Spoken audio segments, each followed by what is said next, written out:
One of the clearest indications of the presence of Eritrean forces in Tigray came from the town of Bizet. This was right before Ethiopian Prime Minister Abiy Ahmed addressed Parliament on Tuesday and admitted for the first time that troops from the neighboring country had crossed into border areas in the northwest of Tigray. He argued the soldiers crossed into Ethiopia because of concerns about attacks by forces of the Tigray People's Liberation Front. Several rockets were fired into Eritrea from Tigray when the conflict began last November. The reason why they are there is because of a national security concern. We also informed the Eritrean government they are being accused of wrongdoing, looting, and other things. The government strongly denounced these allegations and said it will take strong measures on any of its soldiers who are found guilty. Prime Minister Abiy now says the Eritrean soldiers will leave. This is after a meeting he held with President Isaias Afwerki in the Eritrean capital, Asmara. The detail and timeline of the withdrawal is, however, still unclear.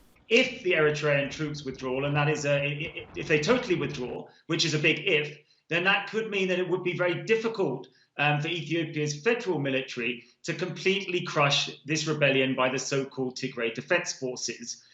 So it's really not clear what the implications are or what the military strategy here is from the federal government. Perhaps they are also looking to pursue some sort of cessation of hostilities. And there are more reports coming out of the region. The UN Refugee Agency, UNHCR, says 2 refugee camps that were hosting about 20,000 Eritrean refugees were destroyed by unknown people, and the whereabouts of most of the refugees is unknown. We've been able to contact around 2,000 that are also staying in the neighboring towns in Mekelle and Shire. Some have also been found in the capital, Addis.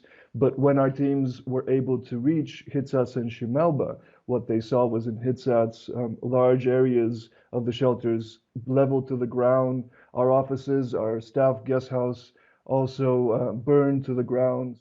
The forces in Tigray have been accused of abuses, including killings, torture, rape, and destruction of property. The Ethiopian Human Rights Commission and the United Nations Refugee Agency have agreed to conduct a joint investigation into the allegations of abuses committed by all sides. Catherine Soy, Al Jazeera.